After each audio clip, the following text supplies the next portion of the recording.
Behind every mission, there's a plan. Behind every plan, there's a soldier, training, leading, and getting the job done.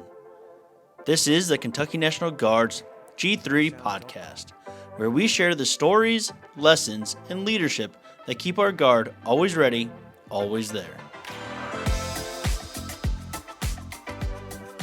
Welcome, hello. We are back for another episode of the G3P Fixed Bayonets podcast. I am your favorite podcast platoon sergeant, Sergeant B.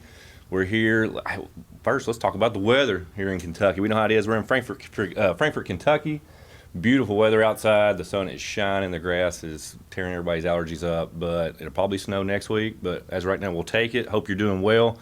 We have an episode today on the Best Warrior competition. So I know we've touched base on some training events and things that we've done, operation environments, and the SPP last episode. We went over it. But today we're going to bring in the Best Warrior competition and what it's about, what our soldiers do to compete. And alongside that, we have the winner for the NCO Best Warrior competition. And without further ado, we have Sergeant Moody from the 149th. Welcome to the podcast, man. How's it going? Thanks for having me, sir. Absolutely. So, are you moody? Not today. It depends on what you're doing. Depends, yeah. Hey, congratulations on winning the NCO. As we see, NCO Best Warrior competition we had in Wendell H. Ford in Greenville. It was 4 or 5 day event, right? 3-day event. 3-day event. Soldiers all across the state competing, and that's the lower enlisted NCO, senior NCO. And man, I know it's a pretty tough event, and you've done it twice now, correct? I have, sir. Okay, Yep. So what we'll talk about, we'll go over through the Best Warrior, but let's jump into a little bit of your background. Sergeant Moody, how long you been in the military? How long you been in the uniform? So got in 2009, enlisted in the Marine Corps. Okay. Went to Parris Island, left there, went to California to Camp Pendleton, and was there till 2013.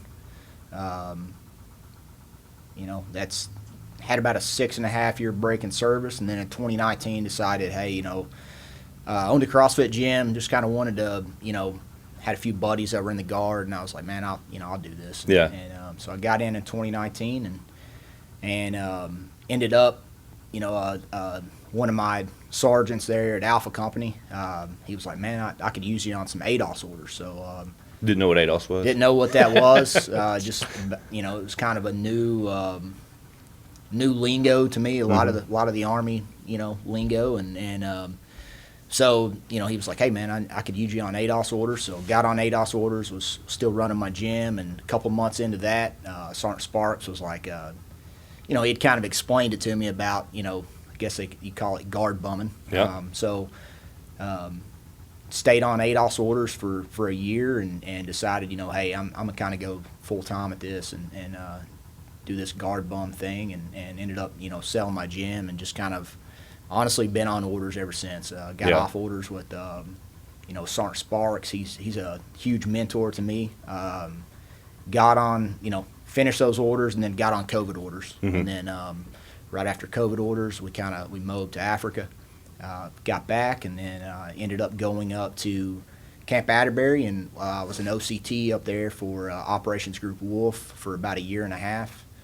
And then left there, came back to the Infantry Battalion and became the retention NCO there in Barberville. Right. Did that for like 6 months, six or 7 months, and then had a bunch of guys, say, hey, you need to apply for AGR. We got a couple slots opening up, and it was an E6 at that time, and the AGR job, it was an E5 position, so took a demotion. Took the AGR, Right. took that, and I was in Brandenburg as a supply sergeant and admin NCO there for about 1 year, and then moved from Brandenburg to Somerset, and that's where I am currently, running the training NCO as the MPC, our new company. Kind of, I've got scouts, snipers, mortars, and then an assault platoon there at the MPC. So, Yeah. But yeah, that's kind of where I'm at. It's crazy. It is. It's weird because, number one, you're the second devil dog I've had on here, so Okay. I'm catching a trend now. Okay. But no, like a lot of people, your experiences as you talk, like I talk to, and disclaimer, I always put this out. I met Sergeant Moody about 10 minutes ago. I saw him at the competition, but I was talking. So and this has been the best thing about this gig for me is meeting the soldiers. But kind of the background history of people coming into the Guard, if they weren't in the Guard initially or whatever, it's like they get that kind of like that first chance is what I kind of look at it as, those ADOS orders. Right.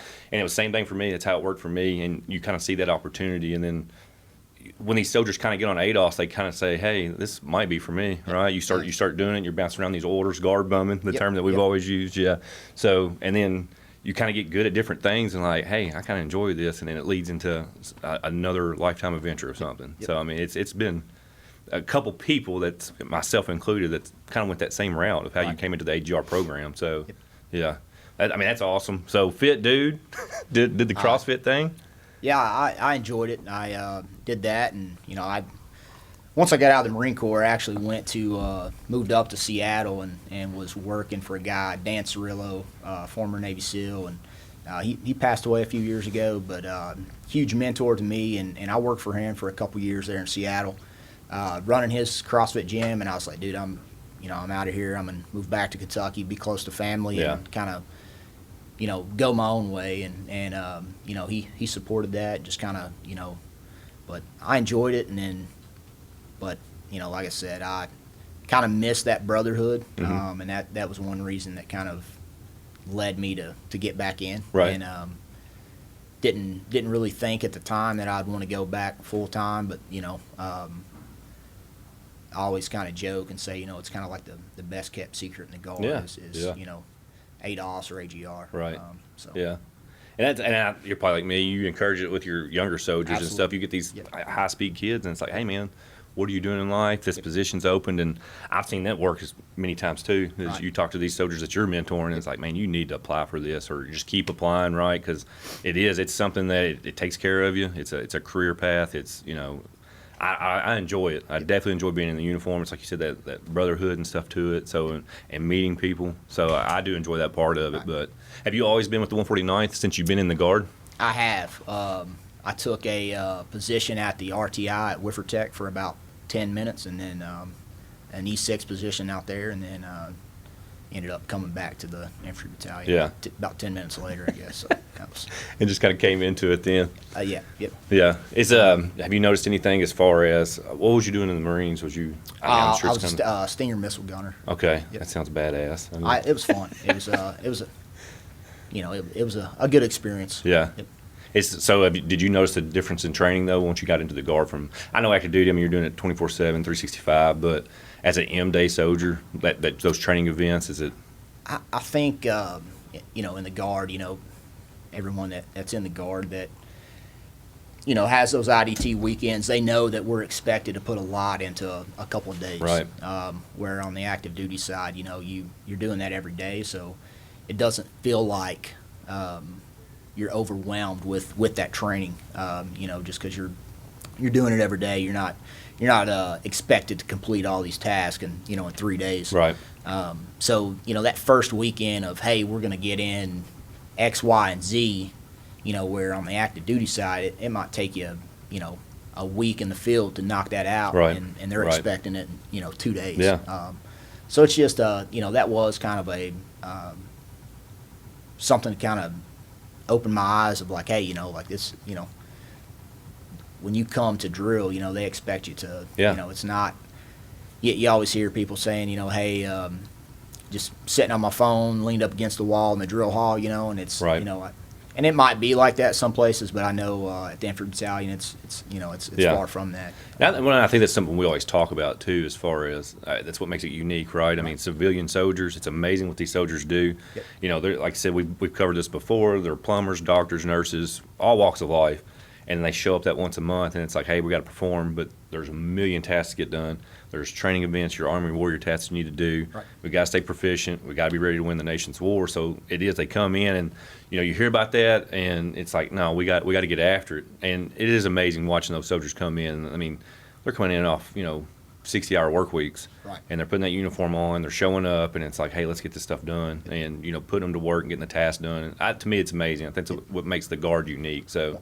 And you talk to active duty, and that's exactly kind of what you said. Yep. I mean, you go into the field and to get that one objective done, it might be a week time frame. I mean, we're setting you for 1 day. So, but we'll. I don't know. I think that's the amazing part of it. So, but before we go any further, I'd like to talk about the 149th, kind of how y'all train, some things y'all done over the last couple years, what's changing for you guys, and TTPs and stuff that y'all use to train with, and some certain things. Because I came from the FA community, so I like meeting people with these different branches, and so and MOSs. So we'll talk about that. But let's take a quick break, and when we come back, we'll jump into it. Sounds good.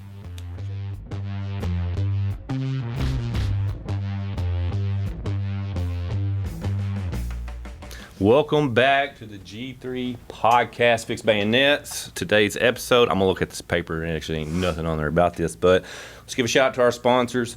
We know being in the military what's important, and that's the lethality. You got to shoot, move, communicate, but to move, we got to give a big thank you to the Big Green Sock. We all know these big packs that you get from. This is kind of used. I get it. That's one of my old pair. But they go all the way up to your hip. They protect you, for warmth. It's like a big stocking, really. But I'm not a podiatrist, but we all know that the socks are where it's at. So please go to your supply sergeants and get you multiple packs of the Big Green Sock. I think you can probably wear these to church. I mean, maybe. Depends on what you wear it with. Is that right, Sergeant Moody? Right. That looks good, don't it? It feels soft. Kind of like that sleeping bag we advertised last time. So the Big Green Sock, thank you. We give a big shout out to you. Sergeant Moody, welcome back, baby. Here we go. So we covered what kind of your history in the military, and pushing forward of where we're going to go with the best warrior coming up for the regionals, and what we were doing with the 149th. So what I'd like to talk about now is what have y'all been doing with the 149th? What's some training events that's been a big beneficial thing for these soldiers? That's training to win the nation's wars, or the next state of emergency, what we need to do. But what's some of the things that the 149th has done, and what we talk about here is even, have y'all had to change anything to SOPs and TTPs that y'all have done? Y'all figured out, hey, this works better doing these training events, and they kind of take. So anything on that?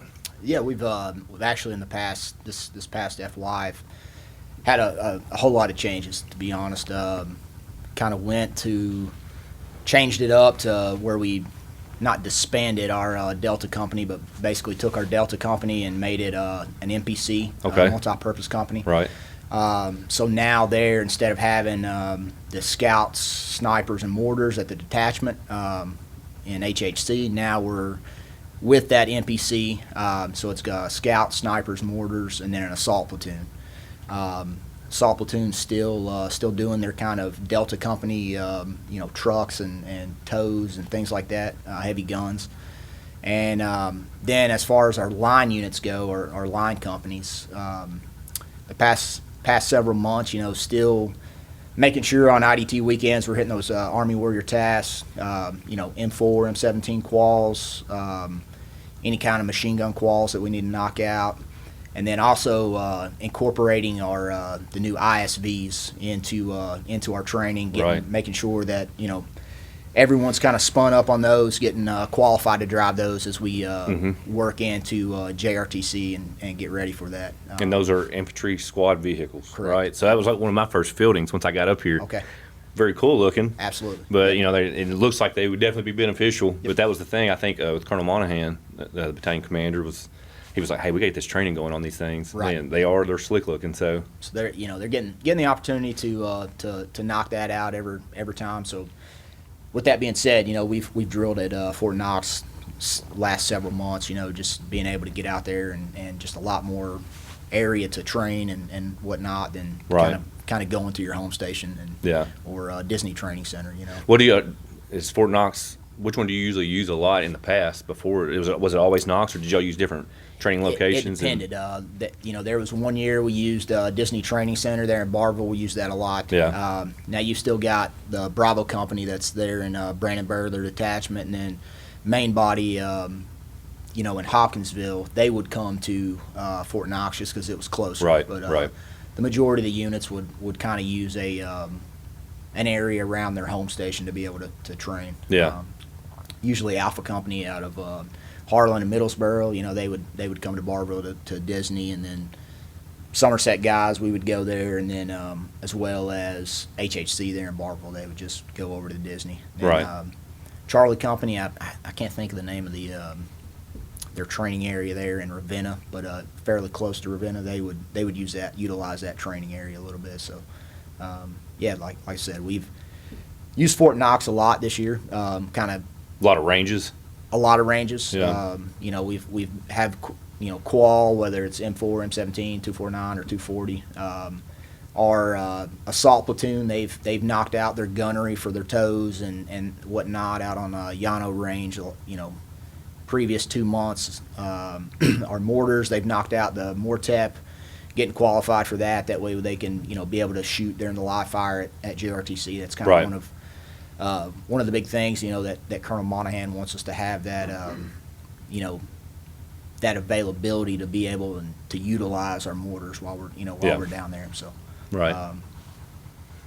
but yeah, that's A lot of that training, let's relate this, I guess, to the Best Warrior, since what we're talking about. As you went into the training this year, once you knew you were kind of competing for Best Warrior, was there anything in particular that you had to look at each time you were doing a training event at drill that you were like, hey, I got to utilize this time to kind of hone the skills here to win this competition? And because you go into Best Warrior, like we tell everybody, you don't really know all the events, right? Right. You get it when you get there. Yep. So it's like it can be physical or mental. Correct. Either side. So And that's I think one thing that Colonel Monahan has put into place that probably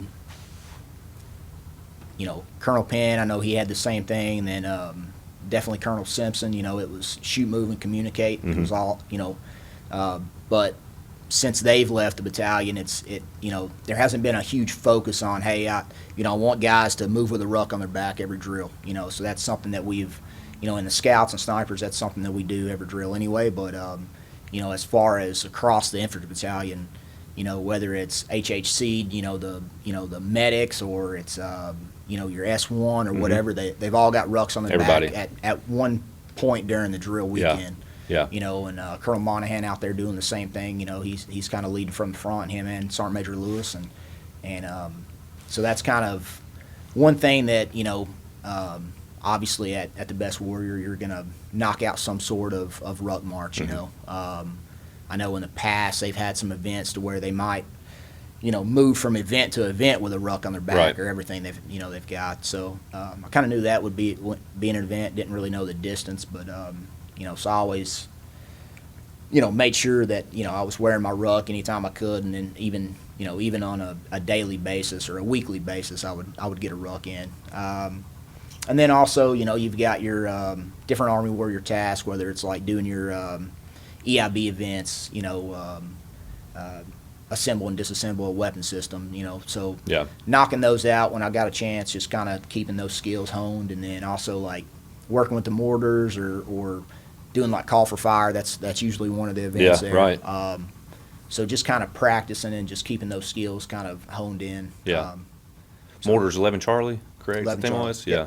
Yep. What is your MOS? 11 Bravo. You're 11 Bravo? Okay. Yep. So that's, Yep. I always wanted to go with the mortars and check that out. Yeah, It looks yeah. sweet. You always see like the sexy videos of it, obviously. Yeah, they have a good time. Yeah, yeah. We've got a pretty good mortar section. Yeah, I'm going to put that in Colonel Monahan's ear. I'm like, next time I go out there and shoot it, I'm going out there. I want Okay. to see it, man. That sounds awesome. I would say they'd be glad to have you. Yeah, that'd be awesome. Might let you throw one, Yeah, like, they might. They made him. I don't know about this dude. No, that's awesome. Yeah. Yeah. Yeah, because he was talking about the shoot because we built some radars too. So it was like they had to kind of make sure the radars were going to work and do when we did the fielding. So they went out there and observed, mortar rounds. Gotcha. And I was like, God, of course I'd missed the one day that they'd be Yeah. doing that. So, but yeah. But then I like the fact that you brought up what they made everybody, the S1, because like you think 149th, I'm always like infantry. They're infantry guys, right? Yep. It's all the infantry Joes. They're doing their thing. But it's like you got a maintenance support. They're there. So you got these maintenance MOSs. You got S1 MOSs and all those different ones. But you got to take care of everybody, right? You got to Right. all train the same way. You all, to win that battle, everybody got to be on the same page, no matter what your MOS is. And so that's very cool. They incorporated that. That's a cool leadership skill there to make sure every Joe is doing what everybody's doing. Yep. That way, if you have to perform, that's what we tell everybody when you show That's right. up. It might be your number that day, so be ready to go. Stay ready. Don't have to get ready. That's right. I like that. Yeah. I like that. We tried to do grit. Ah, damn it. Sergeant Major Starr's gonna get me. Grit turns to growth. It's pretty catchy. I like it. You like that? Grit turns, or maybe I said it backwards. Grow turns to grit. Grit turns to grow. That makes more sense. We'll go with that one. Grit turns to grow. Okay. Put I that like it. put that in there. I like it. All right. So yeah. So the training aspect. What about deployments? Prior deployments and stuff like that. Is things you've noticed that's changed coming back from deployments, where we're at now, as far as where all the wars that are going on and stuff we're seeing now. And I know. Our last MOB. Some of the battalion went to Kosovo. Not really familiar what they did there. But we did a lot of Sec 4 stuff and base defense there in Djibouti in Africa, and we worked with some drone stuff, incorporating that in before we left. Yeah. But there wasn't a whole lot of that kind of thing a few years ago. But now it's in the past 3 months, it seems like every week I'm sending one of my guys to a UAS course or something to get spun up on that.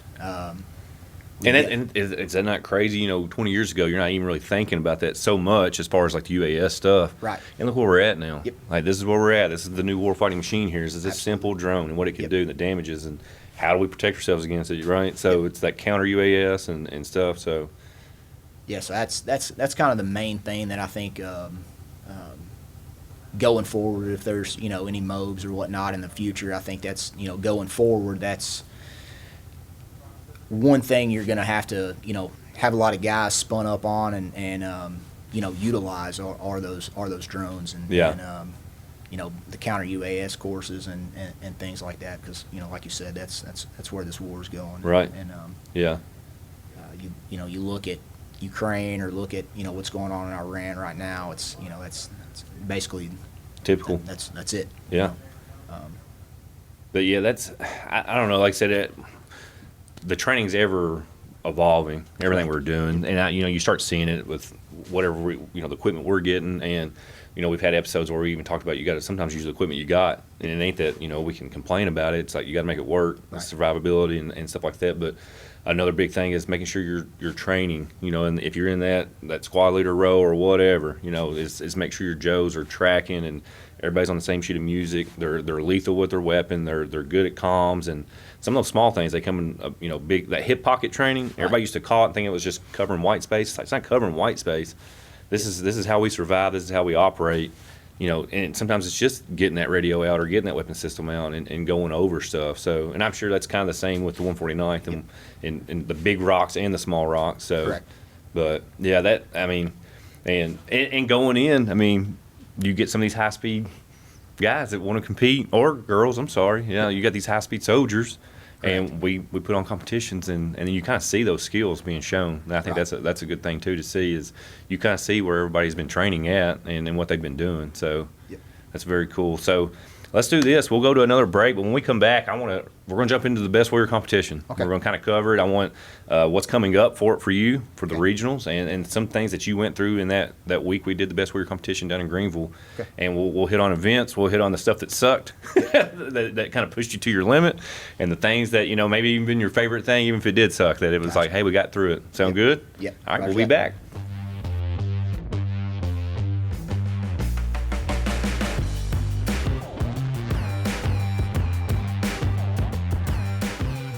Welcome back to the G3P. I'm here with Sergeant Moody.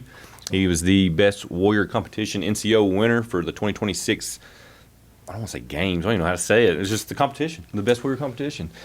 We've talked about, a little bit of his background. Got to meet the soldier, a little bit of the spotlight, and then what he's been doing with the 149th, where he's at right now, and what their training plans have been, and some of the training they have done, and getting ready for future, operations. And then, so now we're just going to kind of reel it home with the Best Warrior Competition for those who, what I've learned on this podcast is some of the subjects we cover. Some of these soldiers don't really know some of this stuff. So, Best Warrior Competition, it's a physical, mental kind of stressor. Right. It can push you to your limits on certain aspects. It could kind of really kind of humble you on certain aspects. Correct. If you don't know, right? So you come into this competition really not knowing what to expect. Yep. Besides, hey, it can be anything military, right? So we had it in Wiffertech, or Wendell H. Ford, the Regional Training Center in Greenville. You said it was 3 days. I 3 was days. there. I can't Yep. even remember. 3-day event. So let's kind of jump into that. So second time competing in this, right? It is. Was there anything different that kind of caught you off guard, or was it kind of some of the similar things that y'all did before? There were a lot of similar events. I think last year it was a 4-day event. I think so. Right. So we had a few more events throughout that 4 days. We had some medical lanes and did some EIB tasks and things that we didn't do this time. But you go in anticipating that. But you go in really not knowing what the events are going to be. Right. I'm sure somewhere they had it planned out, and I actually think that it was scheduled for like November. Yeah, right, right. The government shut down. That's that kind of that's thing. a good point. Yep. We've talked about before on the podcast. A lot of your training, even with the Guard, we see. I mean, it ain't just necessarily what some of these things that pop up. Yep. The kind of those speed bumps, I guess. Correct. Big one is the shutdown. Yep. We keep having the government shutdown, and it affects our funding, it affects our training events, and so you're right. We were supposed to have it later on in the year when this one was pushed to April, yep. right? So Yep. okay. So I think with that, they kind of pulled a few events and just kind of focused on, hey, we're going to knock out, how many ever events it was total. Right. Kind of some of the important events that that stand out, So, but yeah, it's 3-day event. Anywhere from the AFT to a ruck or to an appearance board, and M4 qual, M17 qual. So Yeah. Did y'all have to do anything at your battalion? Like, was y'all doing anything throughout the year that was kind of like, hey, this is how we're going to pick our people? So or is it last year we did an actual like in-person competition. Right. And then this year it was basically like a paperboard. You would each company kind of sent their NCO and soldier up, and then it was just decided, I guess, at the higher level that hey, this will be our NCO, this will be our soldier, and Yeah. Went from there. And so we had one soldier, and I think he's a lineman on the civilian side, I think, Okay. and kind of was busy with some work, so had to do a replacement there, and Yeah. And that's the stuff that happens. That's the civilian right. soldier Yeah. side, right? Yeah. But yeah, that's still not, like I said, not necessarily a in-person kind of competition, but just like a paperboard. Yeah. So Stuff throughout the year. Yeah. And I think that's kind of the consensus of, because that's what we did at the 1st Battalion and the 623rd for the FA. We typically was centered around events throughout the year, and then we'd have a kind of internal one during AT where you could Yep. kind of put some stuff on, and then Right. you run them through that and kind of pick your best. And that's the thing I think that some people even look at. It's like anything else. We got all these tasks. We talked about earlier. We got all these tasks we got to get done, right? Yep. We got to get all this stuff done and all this, and then it's like, are we just picking people to fill the slot or whatever? But I mean, it's an honor to do it. I mean, it really is. They're saying, hey, this is our best, right? Yep. For this year, this is the best person. We're going to put them through the ringer, and we want them to compete. And then you show up for the state one, and here we go, right? Right. So, I want to put that out to everybody out there that do great throughout the year. Be pushing yourself, because you could end up in this position, right? Right. So, Yep. so you show up, I guess, like everybody else is day one, or we call it day zero, I guess. But you're doing your check-ins, you get our briefs, and then first event just pops right up, right? It's like, Right. hey, It's we're like, gonna go I right think into it. there was maybe 30 minutes or something. They kind of briefed us, hey, this is this is what it is expected this weekend. This is the barracks you're staying in and whatnot. And then there, it was basically, hey, you got till noon, or I think it was noon or 1, 1300. They were like, meet us down at the track, and we're going to go right into AFT. Right. So, I'm kind of an older guy. I'm just turned 39, so like, they decided that they were going to do the PT scale on like the 18 to 24. love it. So Yeah. I was like, Yeah. all right, Yeah. See how this is going to go. Yeah. So it wasn't much difference. Right, right. But I was just kind of laughing about that. Well, it's those minor adjustments, right? Yep. To kind of try to somewhat level Right. the field. It's like you don't think about that part of it. Right. And that's for my age, I can usually max the run out pretty easily, I guess. And Yeah.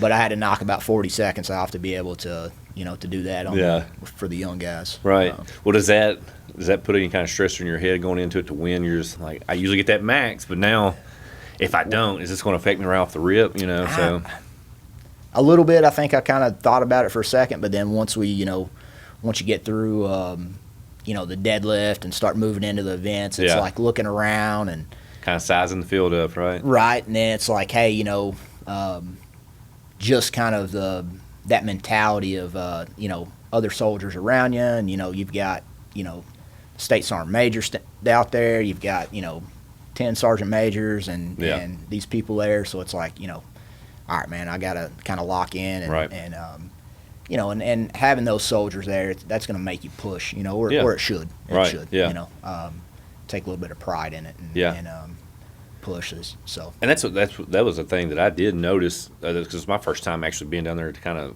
the G3's helping kind of work it and make sure all the stuff's happening and the logistics side of it. So, but like a couple of times just being around, going into the barracks, say, hey, this is the time, hit time for the next thing, or whatever, seeing by the like day 2, it seems like everybody's jiving almost. Right. It's like a platoon's being built. Yep. So it's like that's the crazy thing. You're like, all these guys are competing, and then it's like, but they're in there having a good time. Yep. Hey, this suck. They look like they've been beat down, but they're in there laughing and smoking and joking and getting ready for the next event. So, and that's I think at the end of the day, it was a competition, but it was also hey, some camaraderie for sure. Right. Building those relationships up with some of the other soldiers, and it was a good time. Yeah.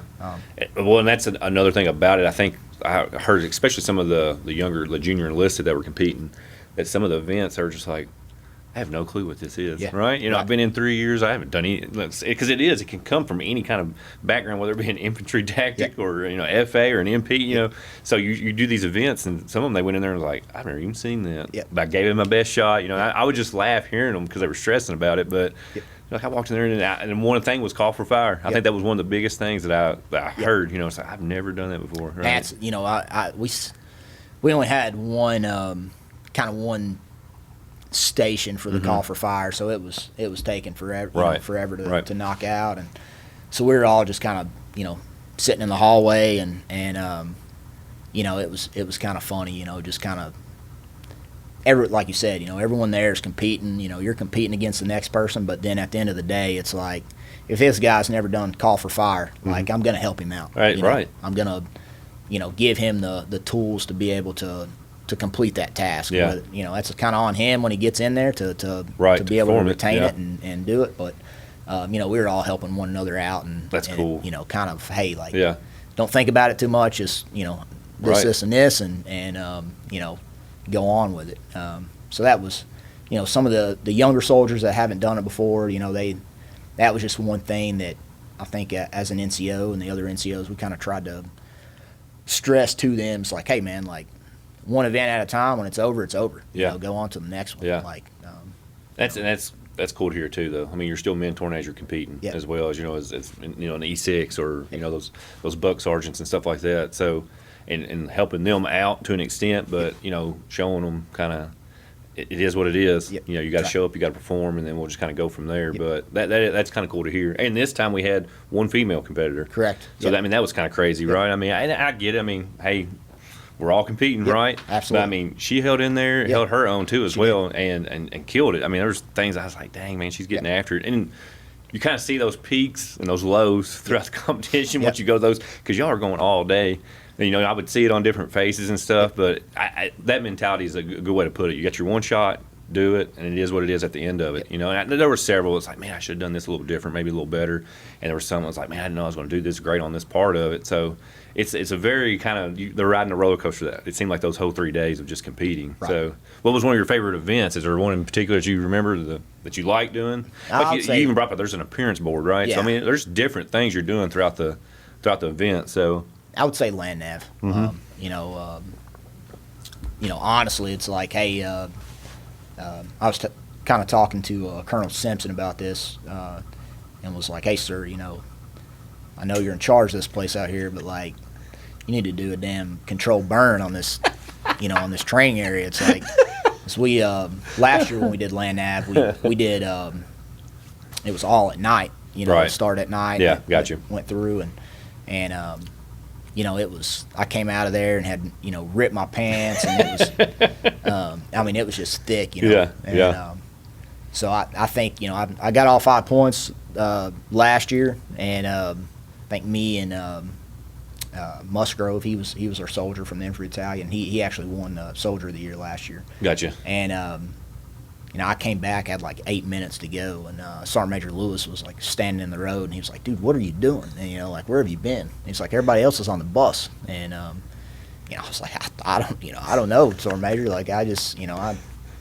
found my points. You know, it's thick in there. Yeah. And you know, so then Musgrove, he ended up finishing, you know, like minute or two right there behind me, and he came running up the road, and we get on the bus, and like, you know, there was maybe 1 or 2 other soldiers that had found a couple points, but you know, no one had found 5, and they're like, "Dude, that's thick." Like, we just turned around, came back. Yeah. It's like, all right, you know, but we did it in the day this time, so it was kind of fairly to, you know, use the roads and Right. and have some attack points and get in there to your points, and it was a lot Yeah. a lot easier in the daytime than night. You're just, Right. you know, just Different kinda, ball game. just kind of going. you Yeah. know. Yeah, that's another thing. Like going out to those courses, like you said, I mean, you might have done it the year before, but it gets different. And it Correct. could be just what the foliage looks like, yep. what the lane looks like. Yep. You know, so you kind of know what to expect, but don't know what to expect Yep. once you get out there. It's like you said, Yep. you might be marking to the first point, like, dang man, what is Yep. going on? Yeah, And it, you know, like I said, it's just thick, and it's you know, especially this time of year, you know, Yeah. those briars and stuff, or Right, you know, it's yeah. it's. yeah. But I would say that land nav is probably my best, Yeah. you know, my favorite event. Favorite one to do. Yeah. One thing that I got to enjoy, that I was like, especially those highs and lows, was that the O course, the obstacle Yep. course, and you know, you get down there and and a lot of you obviously great shape, but it's just like the challenges of the climbs. Oh, yeah. And the one thing, I don't even know what it is, the in and outs or whatever it is, the weave weaver. or the Yeah, weaver. There we yeah. go. Yeah, watching, because I was like, would that be me at this point? Them trying to figure out the Yeah. way to do it. Like, Yeah. it ain't necessarily they couldn't do it. It's just like they get started and be like, hold on, I gotta get over this one, go under this one, Yeah. knocking their noggins on the wood. Like, I was cracking up. But I mean, you know, it was one of the last obstacles too. Drained, Yep. and they're just hanging on for dear life. Just like, get through it, get Yep. through it. So that one to me was fun to watch, but it was awesome to see, you know, you guys performing out there doing that. I mean, you're pushing yourselves. You coming from different events, and then you get down there for that, and it's like, still going, here we go. So you take off on it, but Yep. yeah, Yeah, it's the O course. You know, it's a fun event. You know, not necessarily for a short guy, but right. what's it called? The where you're going over the logs, like Oh, the my gosh. I can't think With of your it. hands over your head. Yeah. And you know, my grader, like, I was literally having to like jump Oh my and like gosh, get I've over seen so it, many you people know? eat it on that part. And he actually sent me back around the one of the obstacles and was like, "Hey, you know, like, you got to go back." And I guess my hands came apart. You got to have them interlocked, you know. And I was like, "Dude, like, you know, I can't. I have to jump to get Right. over that." You know? So what people don't know, the event it's basically these big logs, and they make kind of like a little, kind of like a rail, but it's a log. What is it? 3 feet off the ground, probably a good 3 foot off the ground. Hands intertwined behind the head, and you're having to step over them somewhat. Yep. But if you're short, Yeah, it's hard. I've seen so you many know? people was trying to jump, Yeah. and they would hit the log and just Yep. face plant. They Yep. would commit, but it was like, get back up and do it again. So, I mean, I didn't even think about that. That's probably one of the hardest ones I saw, depending on your stature. Right. I mean, it was Yep. definitely depending on your stature, Yep. whether you were smoked or not. But tall guys that was going through it, legs were going Yep. over. I was like, okay. Shorter people, no, it was eating them alive. Yeah. But I forgot about that one. That one was, but just the different obstacles. You know, climbing the rope, the climbing the ladders, the over the logs, weaving in and out. It was entertaining to watch, but I mean, it was still motivating though, watching the soldiers go through it and pushing themselves and stuff. And by the time they're done, they're gassed. They're all in that little holding area. But I had a guy that I kind of mentored as he was coming up before I moved up here for this position, and he was on the weaver, and he was one. He knocked the hell out of his head. He was doing something, and I was like, "Hey man, you good?" But he kept going. Yeah. So, but I mean, the competition will do it to you. You know, you want to finish, you want to do good. So it was good to see him, and he was still pushing. Yep. So, but so the O course, but some of the other things that I thought was interesting, never thought of, is even for like the PAO being down there. They did an Correct. interview, right? They Yep. did an interview. You did that board. You did an appearance board in front of some of the sergeant majors, Yep. and you know they're grading you. So it's like you think going into these competitions, it's shooting, you're moving around, you're rucking, but there's things like that you got to be prepared for as well. Correct. Was there anything that you had to prepare on to do those, or have those always kind of been really not the biggest thing as far as I just study and go forward? Or yeah, I just studied. I kind of went back to some of the questions they asked year before, and then some of the boards they've had at the battalion, or then like AGR boards, some of those questions. Right. Kind of studied, made a little study guide, and went from there. And I think that's the mixes that kind of, as we was talking about with the PT score, Yep. to kind of level the field. I mean, you might show up and you might be able to run a 2 mile in 11 minutes. Yep. But then you get in front of a board, it's a different ball game sometimes. Right. You're sitting there and they're asking you questions and they're expecting answers, and Yep. you're racking through that brain of what's going on, and you've been going at it all day. And then, so those events, you see people like, hey, I'm physically fit. Yep. I need to work on shooting a little better, or I can shoot really good, but I can't interview worth a damn. And it's Right. like you just see it constantly throughout the 3 days of Yep. the different things, like just stressing the soldier out as they go. So, but a lot of times I feel like everybody wants to do the physical part, but it's those little things. Sometimes they forget about those boards and those questions and just that knowledge base of military stuff. So, but Yeah, the board. I think last year I kind of got a little nervous on it, but this year I was felt a lot Solid. more comfortable on Yeah. it. Yeah. did you know going into the end? So the end was, I think this year ended on a ruck march, Ruck, right? It was the yeah, ruck it was a was one of the 6 last mile ruck. events. So it was that morning. And then, did you kind of have an idea where you were falling into place at that point? Like, were you pretty confident, or?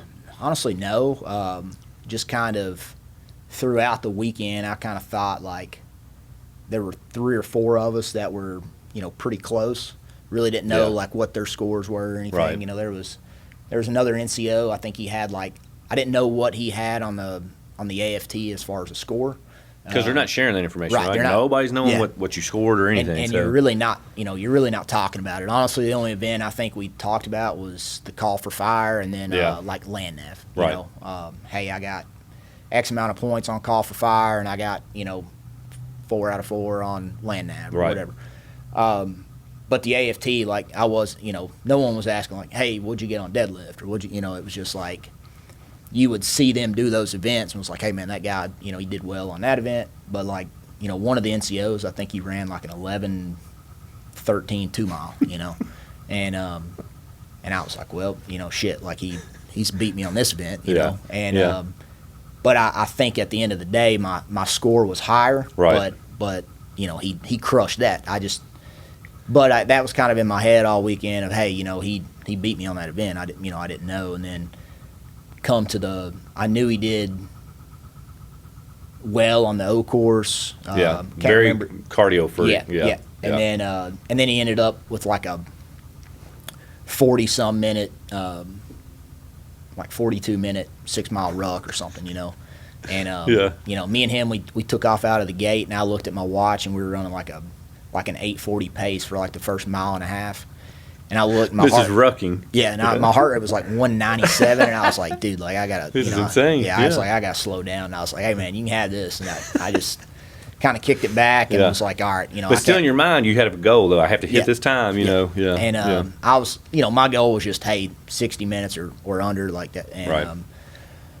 So just kind of was like, all right, I can't let another NCO pass me. Got to, stay behind him, and hopefully I, did well enough in the other events that it got me through. But, I think everyone there, showed a great effort. And at the end of the day, last year I competed, and trying to think of the NCO that won it last year. Can't think of his name, but solid guy like Barrett Weber. That was him, right? Yep. Steps on Barrett Weber. And he, he just a great guy, and it was kind of the same thing. Like there were a few of us that did well at a lot of the events, but he stayed consistent all weekend long. Yeah. And then he ended up winning, and I got second, and then just kind of those guys that are there, those NCOs, it's like, hey, I want to win, and I'm gonna, go as hard as I can. But right. If I come up short, then whatever, Yeah. these dudes they're out here giving their best, like so. But yeah, like it I think even on the soldier side, it was pretty close all weekend long. You know, for NCOs and for the soldier side. Yeah, and that's kind of the things we hear. Which I mean, I wasn't the tabulators, what we were calling the score people, but previous years, I mean, some of those things were decided by point. Right. You know, it was like 1 point, or there had to be some kind of tiebreaker. So sometimes it comes down to the wire. And I think last year, me and Sergeant Weber, I think there was a tiebreaker. Don't know what the tiebreaker was, but I just that's kind of like what was told to me. Yeah. And you know, but this year, just kind of coming into it, I was just like, hey, like I'm in, you know, go in to try to win, and if I don't, then it is what it is. Best effort. You know? Yeah. And So, I think it's fun competing, you know, getting out there, and it's like, gives me something to train for. Right. And then also, I guess it shows other soldiers, you know, in your unit, like, hey, man, like this guy, you know, he's getting out, Absolutely. getting after it, like, just, you know, holding that standard. Yes. And that's just something that I've been fortunate enough to have, you know, very good NCOs that, you know, that are either friends or have had my back, you know, throughout my career. And, you know, one guy that I look up to is Sergeant Major Will Long. He's retired now. He was the Sergeant Major of Infantry Battalion for a little bit. And, you know, he just always led from the front, set the example. Yeah. And that's kind of one thing. It's like, you know, he's always stressed that, like, hey, if you're not willing to do it yourself, you can't expect someone else to do it. Right. I don't care what it is. You know? Yes. So. And I mean, I don't care what anybody says. That's the winning attitude right there, especially being a leader. When you hear it from the NCO Corps, it's like, I'm not going to expect you to do something that I'm not going to do. Yep. And I think it's always very important, Yep. those NCOs to be out there with them. You've got to do the training. You've got to do the PT test. You got to do everything. Correct. You got to show them that you're holding the standard as well, or trying to surpass it. Yep.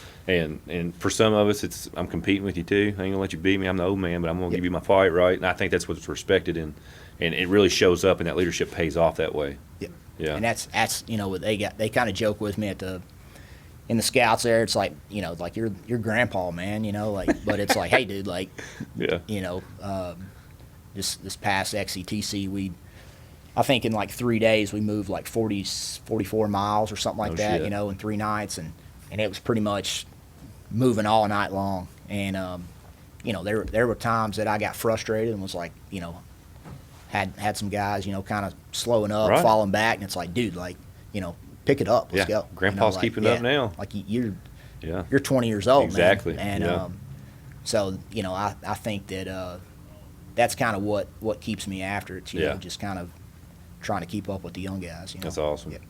Well, it worked. Yeah. So your name gets Yeah. called at the end, right? Yes. You get the NCO Best Warrior, and you're moving on to regionals. Correct. And that's coming up soon. Yep.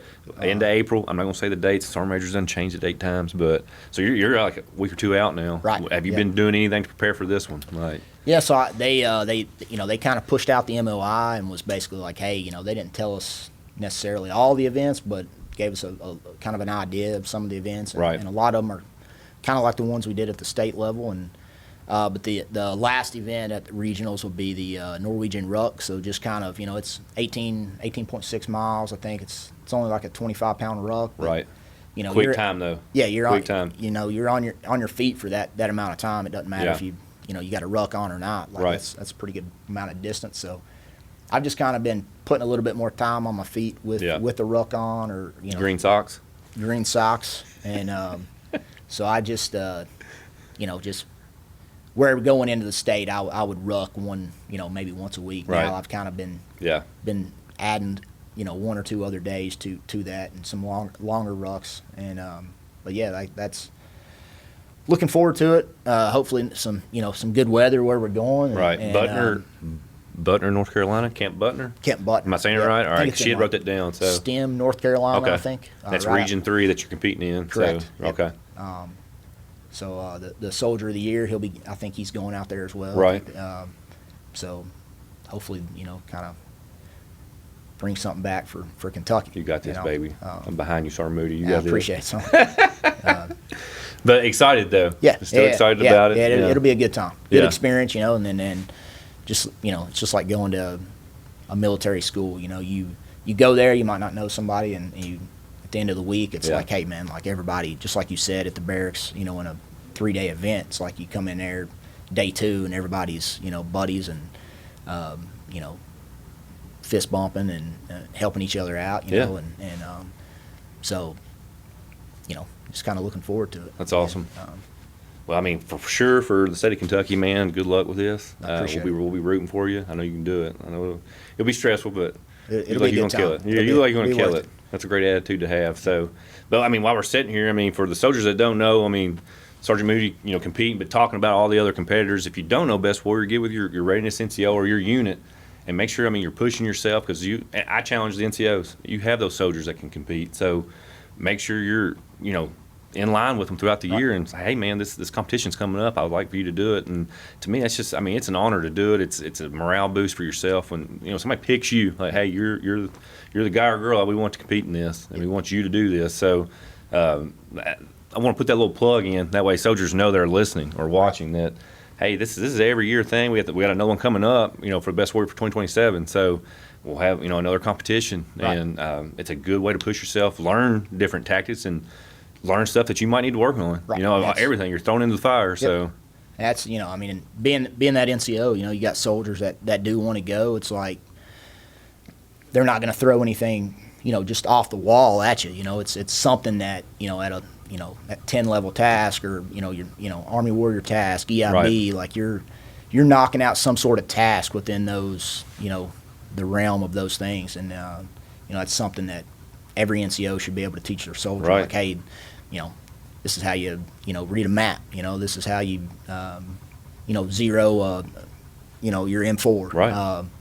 That was actually like one of the events. I think it was like a zero your M4, and maybe they graded it off of like the person that used the least amount of rounds to be able to zero. Because iron sights. Well, right, the CCO iron sights. it was Yep. iron sights on an M4. And then you might even get soldiers that have never fired M4 using iron sights. Right. Right. So, but yeah, the call for fire, like just if you do have soldiers that are that want to go to that do Best Warrior next year, then I kind of encourage you as an NCO to teach them those tasks, spin them up on those, like to prepare them. I feel like a lot more soldiers would be more willing to try that if they were prepared like right. that. Some might get nervous, but like we said earlier, it's like, hey man, like do what you can do, go in there and knock it out, and it is what it is. It is what it is. They're not going to take your birthday. You're right. You're right. Yeah, that's awesome. Well, before we close this out, we always kind of do a gift for having the Spotlight Soldier. We've kind of settled on one, I think. So, but so you'll always remember. I know I'm talking into my crotch now, but we got you your own G3 podcast Fixed Bayonets cup. I like it. For you're probably gonna put creatine and protein powder and shit like that in there. But I for might your give coffee, for your water or whatever, and it can sit on your desk, and you'll remember always coming on this episode. Well, I appreciate it. And we'll be famous one day. That sounds That's the good thing about it. Might run a podcast together. No, man, sorry, buddy. I appreciate you. Like I said, you're going to do great at regionals. We'll be rooting for you. But other than that, hey, we hope you're doing well. We hope you're checking on your battle buddies and enjoy life. Be healthy. Stay lethal. It's pretty catchy, right? That's right. G3 Podcast out.